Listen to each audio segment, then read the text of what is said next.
Hi, this is Rabbi Chaim Kaufman. Welcome to our 147th installment of the Torah portion of the week. We are holding by Parshas Vayelech.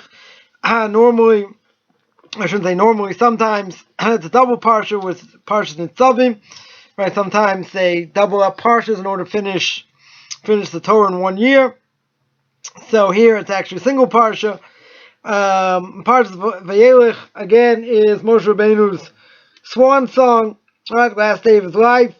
He's urging the Jewish people to trust in God's help, even though he's not going to be around. And his end's going to draw near.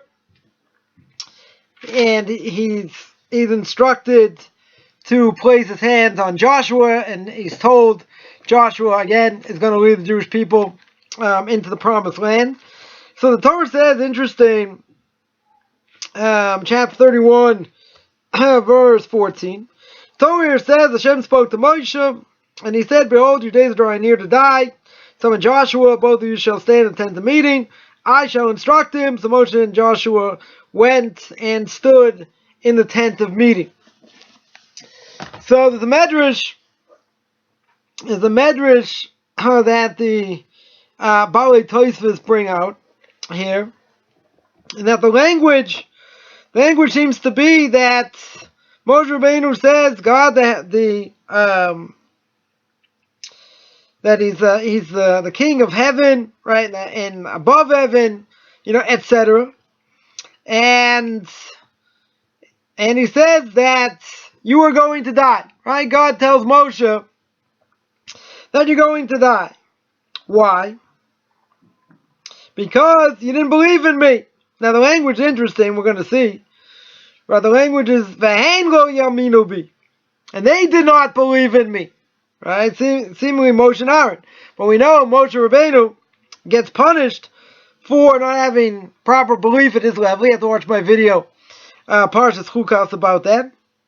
Why Moshe Rabbeinu gets the death sentence for hitting the rock, not speaking to the rock. I mean, it was just as big a miracle. The fact that if he hit the rock or speak to the rock and water came out, right, hard to understand why God doesn't allow him to enter the land of Israel. So it says Mori Rebbe, Harav Agon Moshe Shlita should be well. He brings down in Tam V'das in his commentary on Chumash. He says Moshe Rabbeinu, what's Moshe Rabbeinu upset about over here? Moshe Rabbeinu is upset that God tells him you are going to die, but he uses the language Hain. Right? Hain means not, as we said before, they are going to die. Right? You, meaning the plural you, did not believe in me. But it's actually, when you say Hain, it means yes, for sure. So Moshe Rabbeinu was disturbed by the fact there are no more chances. Right? Even though God told him, Parshas Vayelech says, don't entreat me, stop praying to me. You're not going into land, it's game over. Right? Nonetheless, he's told for sure he's not going to inherit the land. And he's upset. He's not going to have a portion in the land of Israel like everyone else. Right? Now we know there's the punishment for speaking to the rock. Right? And hitting the rock and not speaking to it. But nonetheless, does everyone know when they're going to die? Nobody knows. Right? Nobody knows when they're going to die. So there's always hope. Even if there is a decree of death on a person. Right? It could be a person will get atonement some other way. And he won't have to die and he'll be alive. Right? Because the Gemara tells us that even if there's a sharp sword that's placed by your neck, so a person's not necessarily going to die, even though the sharp sword is there. Person should never be miyayish min harachamim. You should never give up hope, God's mercy. So you're going to say, okay, in the end, In the end, what's going to be? He's got a sword, surrounded by other people, obviously not his friends. He's got a sword in his neck. Seemingly he's going to die. Well, what does the Gemara tell us? The Gemara says that the person should never give up hope. Just because he's got a sword by his neck doesn't necessarily mean he's going to die. So Moshe Rabbeinu was upset. Is there any hope? Is there some form of compassion God's going to have? Why is it said in this language? So Moshe Rabbeinu, Rabbi here points out, didn't merit to inherit the land. And for sure he's going to die. God tells him, no question, you are for sure going to die. And you're not going to cross the Jordan with everybody else. So God says, like this, since he's medaktekim atzadikim kechuta asara, since God looks at someone who's righteous on a very high level, that means that if they do some minor infraction, right, kechuta asara, like a hand's breadth, like a hair's breadth, which means there's very little room for error. So the closer you are to the king, the worse it is in a certain way. Because for a minor infraction, you can be liable for the death penalty. In this case, he did some minor infraction at his level that didn't sanctify God's name or whatever happened there. And he wasn't allowed in the land. Right? He wasn't allowed in the land. And Moshe Rabbeinu said, what, for sure? Right, for sure I'm not going to be allowed. What, they didn't believe me? Right, they didn't have faith in me because of what I did?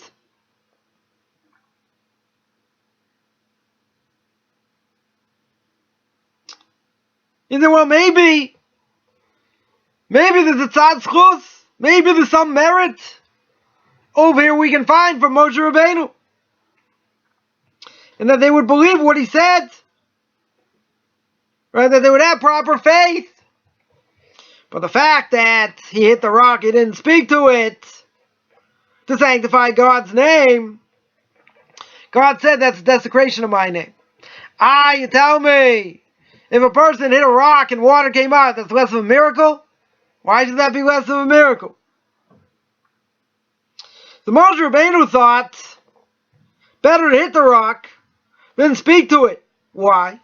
Because if he's going to speak to the rock, using the Shema Mefurish, using the name of God,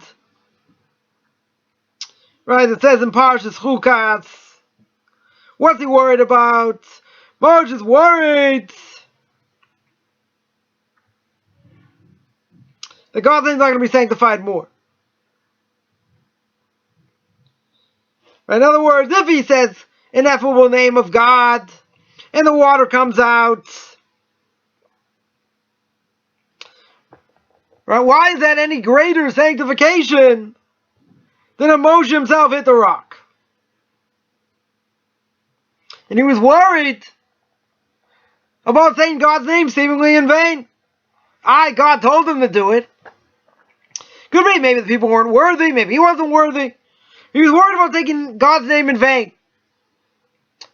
So the reality is, what's the difference? If the fact he hit the rock or he spoke to it, it's less of a, it's no less of a miracle. Why would the people not believe in him? Right, but you see, God has a claim. Right, he certainly has a claim against him.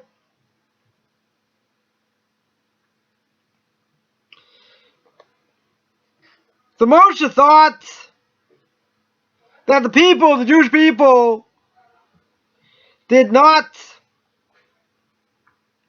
were not worthy of using God's name for the water to come up. So God told him that you're for sure going to die. And there's no way out. Right, seemingly there's no way out. So let's backtrack. So we see over here, as we said before, There shouldn't be a difference between whether he hits the rock or he speaks to the rock. Now, if God tells him to speak to the rock, and he thinks he knows better, and he's going to hit the rock, we know there are 3 instances where Moshe Rabbeinu did something God agreed. Right, one of them, when he threw down the tablets, that God had written himself. Right, whatever that means. Right, God agreed. Said it was a good thing. He broke the tablets. Right, and there were 2 other cases. This isn't one of them. Moshe Rabbeinu thinks he knows better. And he thinks the Jewish people are not on the level to be able for him to use God's name. Now, saying God's name, right, no joke. Certainly by Jews worried about taking God's name in vain. Got to be careful. Right, we certainly have to be careful. But in the end, what's he upset about? The finality. There's no hope. But don't we see? Don't we see, as the Talmud tells us, there's always hope.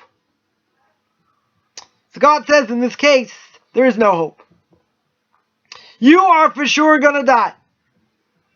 Right? That's it. It's game over. The prayers aren't going to help. Fasting won't help. Nothing's going to help. The decree is made and it's finished. So this is what Moshe Rabbeinu is upset. The finality. Right? So we could speak about the fact that God could have compassion. We're in the 10 days of repentance. Right? We screamed out both days on Rosh Hashanah, Tshuva, Tefillah, Tzedakah. Right? Tshuva, repentance, Tefillah, prayer. Tzedakah, giving charity, cannot uproot a bad decree. Right? We still have till Yom Kippur, if there's, God forbid, a bad decree against us. So we would think there's always hope. So comes on this medrash, and this medrash says not true.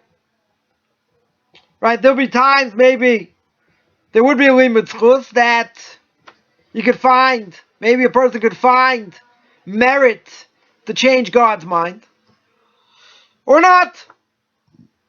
Right? If not, then okay. If there's a bad decree, nothing helps. That's it. Alright, it's game over. So what I wanted to focus on here is the fact, so we've spoken about it different times, but here's a good place, I think, to flush it out. And that is, what's the purpose of a righteous person? Right? A righteous person, if he's learned, a particular tractate of Talmud 100 times, and he was learning it 101 times, now he's learning another time like he never learned it. Right? That's hard to imagine. But someone who's truly righteous continually works on themselves to be better. Right? They work on their anivus, to be more humble. They work on their ability to be machadesh, to bring out Torah novella. They do other things, maybe not in public, that people don't see. But make no mistake, God knows who's truly righteous and who's not. Now that being said, they can work their whole lives striving, day in, day out, on a fast day, not a fast day. The service to God's the same. Right? They try and reach higher spiritual levels on a regular basis. They're very, very close to the King. But there's a price. And the price can be that a person like this, minor infraction, when God thinks that there's been a desecration of his name, or should have done something and he didn't, or whatever, at that person's level, for most people, wouldn't be considered anything. Not even a minor infraction, would be nothing compared to other things they do. But in God's eyes, this person is at such a level, how could he have done what he did? At a small level. This is going to be payback. This is going to be serious payback.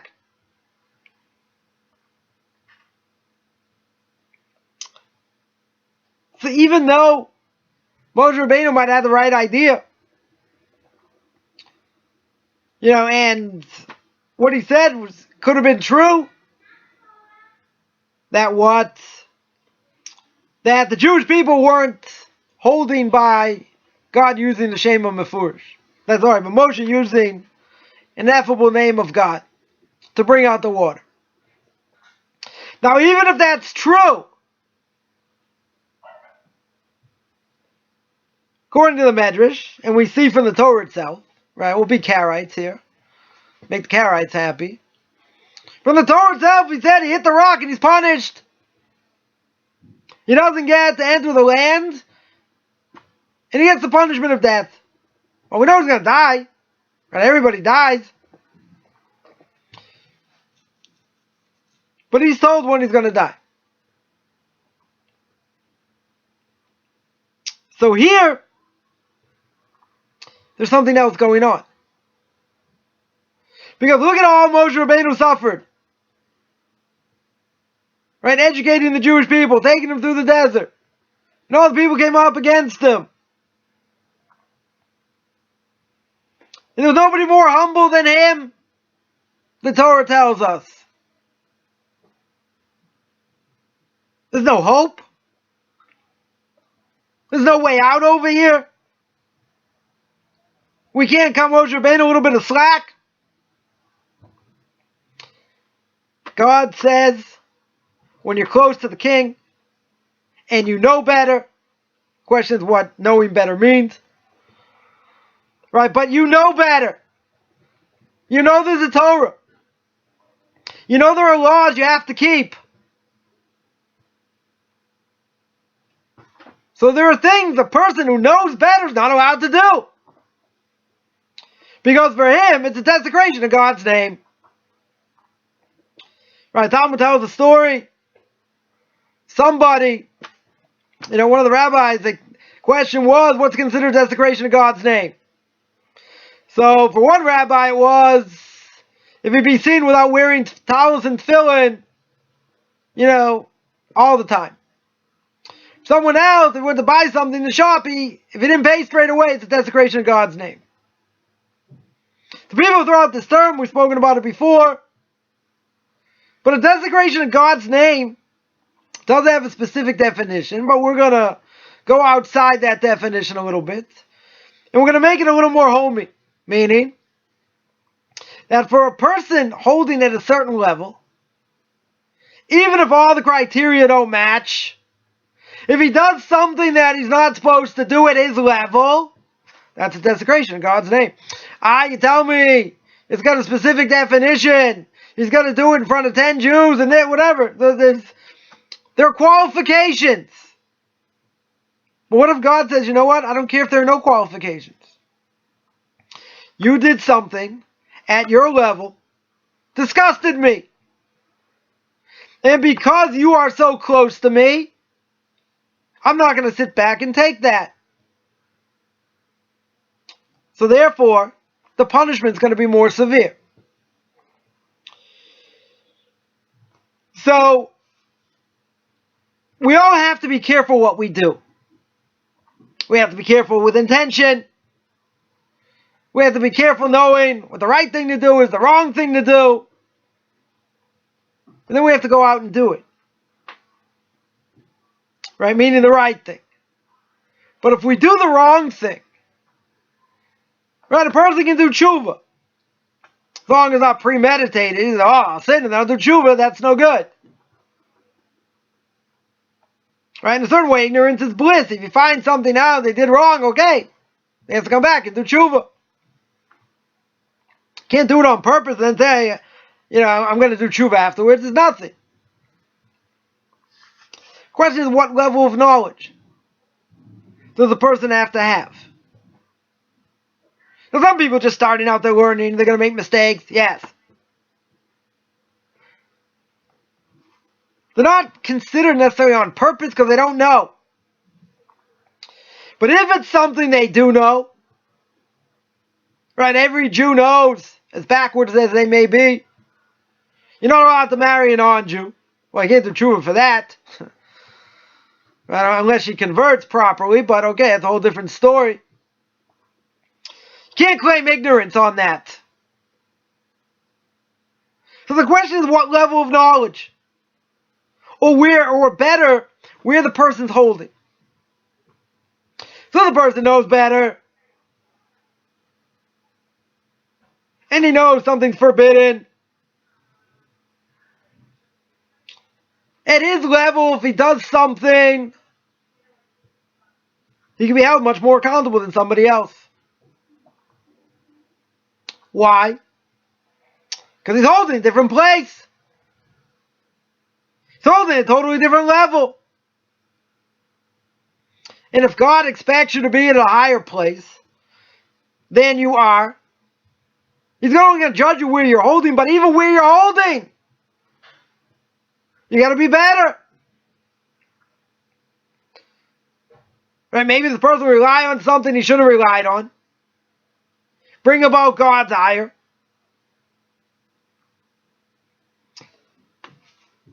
See, the more a person knows,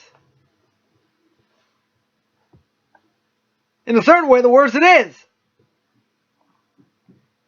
Because if a person does something wrong, and he really knows better, and he gets compromised, he compromises himself, or herself, whatever it is, and they'll say God's going to understand. Right? It's like the Brisker Rav, Zecher Tzadik Livracha, son of Rav Chaim Brisker, said a person, goes through Rosh Hashanah. Person says, I'm a big Baal Bitachon. I have perfect faith. God's going to take care of my needs. God is all good. A perfect faith. God's going to give me life for the next, for the next year.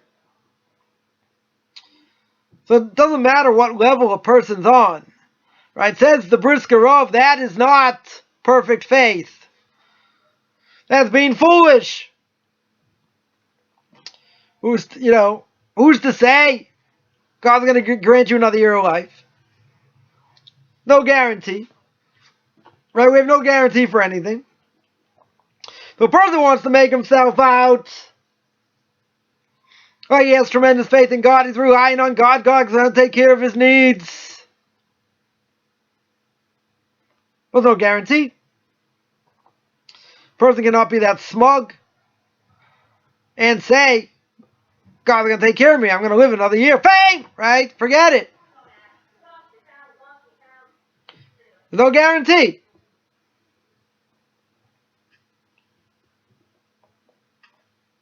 See, but if a person knows, he knows God exists, he knows there are mitzvahs,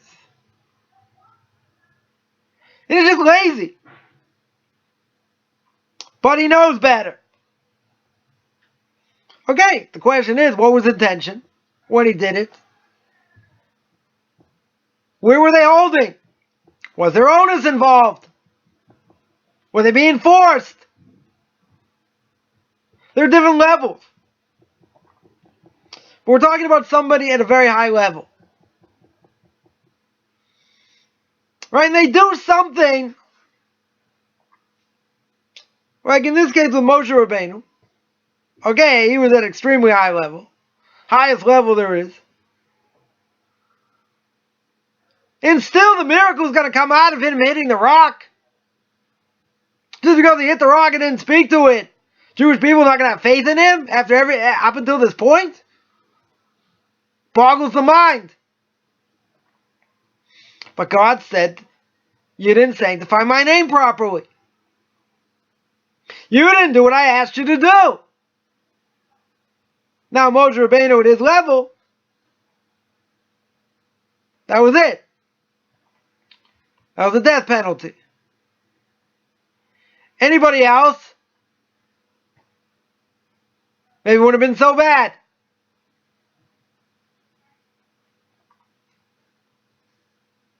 But the point here is that the more a person grows, and the more a person knows,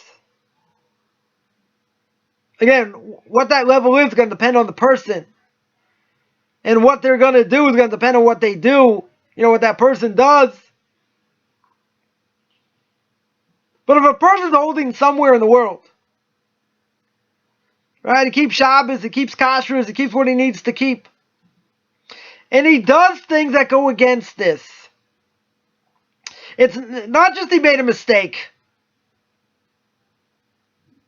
right? It doesn't fit who he is. So at that level, person can get slaughtered. I mean, there's compassion. Person can do tshuva. But once a person hits a certain level, whatever that is, and that's up for God to decide, and where the person's really holding, so it could be, a minor infraction could be costly. So you're going to say, but how is that fair? A person works on himself, tries very hard, reaches high spiritual levels, and makes a teeny weeny mistake. At his level. Is anybody perfect? No. But again, if you're close to the king, you're the king's right-hand man, you make a minor infraction, and let's say, a water carrier makes the same infraction. Obviously, you're not holding the same level. Same level as closeness. The water carrier makes a mistake. King's not going to chop his head off. May fire him. May cut him some slack. Let's say he's compassionate. He'll cut him some slack. But the person who's very close to him is his right-hand man, makes a minor mistake, he's going to be furious. He's going to want this person destroyed. So it's a catch-22. Right? The goal of every person is to be drawn close to God. Is to do what God wants, Jew or non-Jew. Right? Obviously, Jews have a lot more to do. Certainly the non-Jews. Nonetheless, a Jew is going to be, is going to work on his being close to God. He's going to work on himself. Let's say they come through this process 5 years ago. 5 years ago, were they holding? Nowhere. 5 years later, totally different ballgame. Started keeping the holidays properly. Knows Jewish law very well. Been learning. He's in a different place. But what if that person does X, Y, or Z?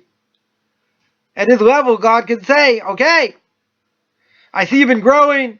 I see you working hard. Look what happened over here. At your level, you shouldn't be doing this. Whatever it is. So therefore, what happens? Person gets severely punished. Because that person at whatever level knew better. Should have been more careful. But he was careful. Obviously not careful enough. So when a person sees, righteous people have it hard,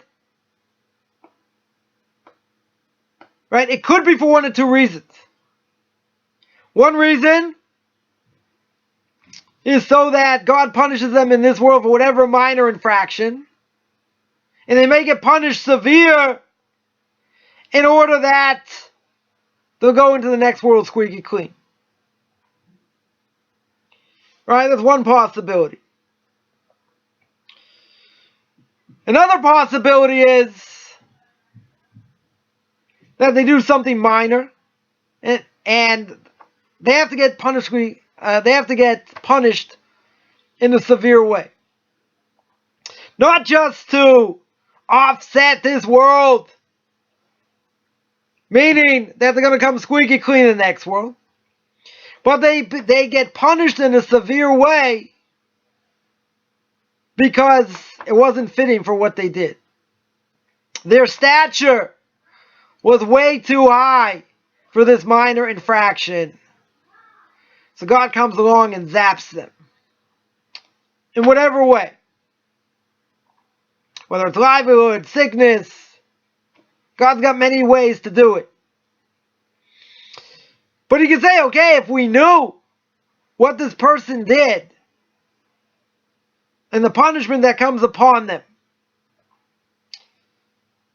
right, a person's going to scratch their head. They're going to say, Ma Kesher. They're going to say, what's the connection over here? So if we're a spiritual being, we see how it works, we understand how it works, no questions. But we're not. We're not given this insight. At the same time, person has to realize that person's going to get judged where they're holding now. Right? We just read by, on Rosh Hashanah, by Yishmael, by Asher Husham, gets judged where he's holding now. Not what he's in the future, doing in the future.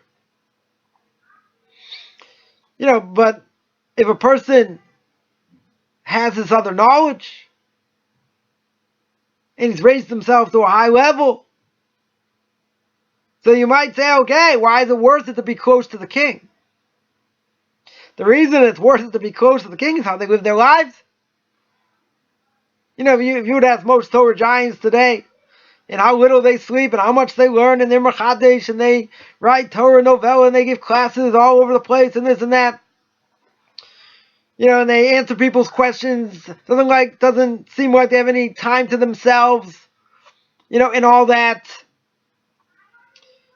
But they would say, isn't that the service to God? Isn't that what each person is supposed to get to? And we're not even reaching the level we should be. It's a drop in the bucket. But you got to put your best foot forward. But these people are different. Right, if anyone's ever come into contact with a Torah giant, a real bona fide Torah giant, not the fakes out there, you see their lives are different. You see how carefully they speak. You see how they make blessings. You see how they interact. You see how they learn. It's on a different plane. Right? That's only why there are a handful of them in the generation. How'd they get there? Hard work. Tremendous amount of self-sacrifice. But just know, any suffering that comes to them, they understand. It's measure for measure. They understand it's based on where they're holding. That means their thoughts have to be clear. Mind has to be clear. You got to keep the garbage out. You got to work at perfecting that.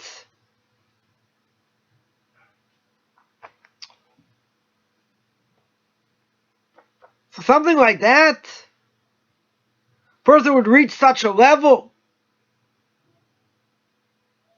For them, a minor infraction's a catastrophe. For everyone else, we should be whistling Dixie. Because for us, it's an everyday occurrence. Right? We have to be better. We have to strive to be better. We also have to work hard. But see, the difference is, where they're holding and where we're holding, is like being in this world, and our feet on the ground, and they're being in heaven. They live in this world. But it's a whole different ball game. Blessings they make, how they interact. I've seen it. More than one person. These people are human. They eat, they drink, do other things. But when you see who they are, it's like looking in a different world. Their countenance, their face is different. There's a certain chen, a certain glow that they have that the rest of us don't. Why? Because we're sullied in sin. Bad thoughts, bad things we see, other things. We have to work double, triple, billion times harder to reach even toenails of these people. So you say, well, these people are perfect? Isn't it perfect? Everyone according to their level. But when you come in contact and you see their knowledge, you see their greatness, you see the countenance on their face, it's a different world. Right? A person can't say, well, why aren't I like that? You know why you're not like that. You're not even close. Doesn't mean we don't have to strive hard. Doesn't mean we don't have to work. We got plenty what to do. And we'll pay the price at our level. But in a certain way, it's much more open. Because what we do at our level is nothing compared to them. Because a minor infraction by us may not be looked at the same, certainly. If you're holding in a certain place, God says this does not befit you. It can make your life a misery. It could be a similar thing by a Torah giant. Him on his level, you on your level. But it's because you know better. It's because you're holding somewhere in the world. And God expects more. And he says, you did this? Come on. Does that mean you're liable for a death penalty? Doesn't mean that. Does that mean a person can't do tshuva? Doesn't mean that. But even if it's done, it could be there's a decree and that's it. Just like happened to Moshe Rabbeinu. You tell me God's not coming to us saying, okay, you're going to die tomorrow or the next day or whatever. You're not giving us any information. That's true. Everyone according to their level. So I would say, a person just starting out, God's going to cut you a lot of slack. I mean, depending what you do, obviously. Why is he going to cut you a lot of slack? Because you're just starting out. You're just learning. But the more you learn, the more you grow. The more you understand the boundaries of what you should be doing and what you should be fighting against, the person's going to grow. So then what happens when you're at a certain level and God says, why are you doing this? Even if it's seemingly something minor. God could say, listen, I just put a crown on you. You've been brought back. You've been brought close to me now. How could you do X, Y, or Z? Whatever, we're lazy, we can come up with all kinds of excuses. But in the end, God can say, this is why I brought you back. So you say in a certain way, ignorance is bliss. Maybe. Certain things.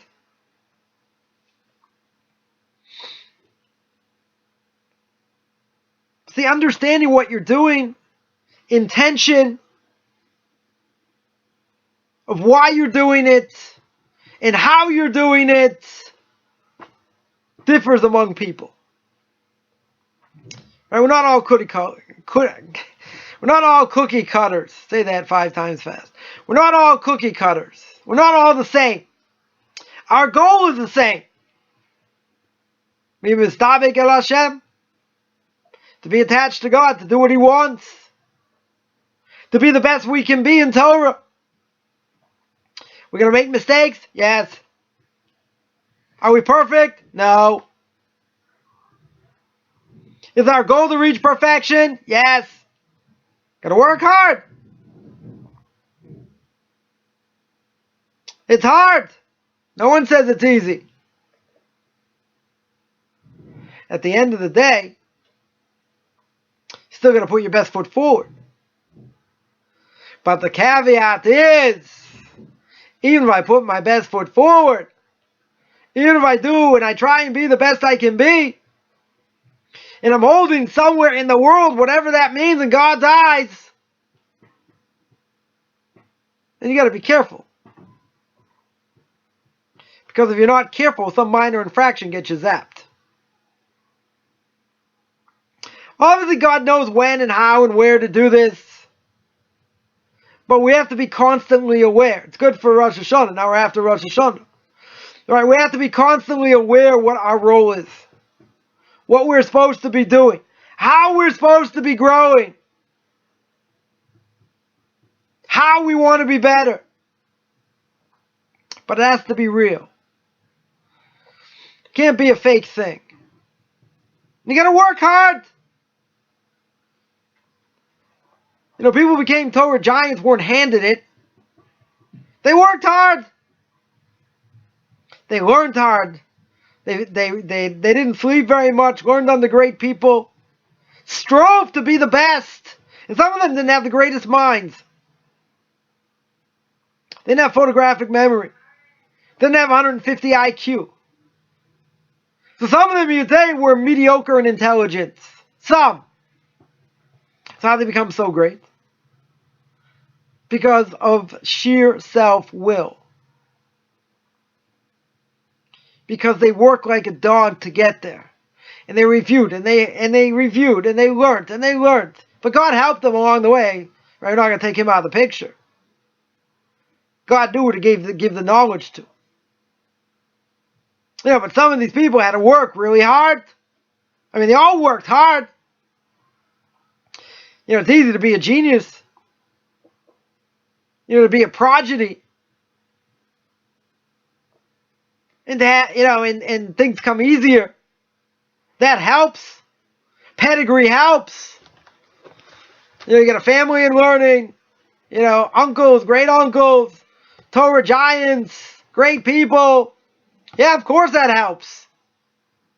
Makes you more obligated. Does that mean you're going to go in the same path? No guarantee. You know, as King Solomon says in Proverbs, Torah is going to be something you pursue, you know, as much as you would pursue diamonds, rubies, you know, etc. But I'm always fond of saying, if we would learn Torah and want to become great people, as much as Trump wanted to make money, or Bill Gates, we use Bill Gates here, as a lunatic he is, in keeping his empire and being on top and being number one. Yeah, it works. Or he did. I don't know if he still does. You know, 13, 14 hours a day. You know, read about him. Imagine if we had that same drive that he has for money. That he has for power. You don't think it would have been a great generation ago? It would have been 10 times greater. So why aren't we? We're not, because we're lazy. We don't want it. Review is hard. Where I get the satisfaction. Not a big rabbi, not speaking all over the world. Right? We think about other things also. And they're negative. So if you sit in a corner in some base medrash, some study hall, and you're learning away, you're not making much money, but you're going in the right direction, you need the glory. You need the pat on the back. So if a person learns Torah, what does the Mishnah Perkei Avos say? Right? What does it say in that of our fathers? That's what you're born to do. So what do you think you're so great for? You know, get that smirk off your face. Oh, I learned this, I learned that. That's great. But not what you're created to do. Probably could have learned it better also. Right? There are a lot of things we can nitpick here. But the bottom line is, many people ask, I'm just going to end with this. Keep speaking about where does that desire come from? You say you have to have it in your heart. But if a person really loves learning, a person really loves Torah, you have to be self-disciplined. Right? We're lazy. There are a lot of things that distract us. So don't get distracted. Focus on what we're doing here. We're not going to be here forever. However long we're here, we got to utilize, got to maximize, every day as much as we can in order to be the great people that we can be. So I remind people I have a class on duties of the heart every Tuesday, 9 o'clock New York time. We're in Shar B'Tachon, chapter 4, about livelihood, about faith in God, and when it comes to making a living and other things. I have 2 question and answer sessions every Tuesday and Thursday, 10 in the morning New York time. And I have a website, subscription website as well. I have all my Parsha videos. I have a class on the book of Exodus, book of Leviticus, the entire book, Derech Hashem, why God, the ways of God, by the Ramchal, why God created the world, the purpose of man, reincarnation. I also have the entire book of the ways of the righteous, book in Musar, right? It's called Orchos Tzadikim. And part of the book, Path of the Just, we're going to continue and finish off Path of the Just, also a tremendous book in Jewish ethics. I also have my Rebbe's drushes from the last 5 years on each parsha as well. Not only that, I also have conversion classes. Right? So anyone interested in any of that can certainly find me on Facebook, Beyond Orthodox Conversion Judaism, or you can check out my blog, orthodoxconversion.com. If you want to contact me, you can send me an email, rabbichaimkoffman@gmail.com, RABBICHAIMCOFFMAN @gmail.com. Wishing everyone a great Shabbos.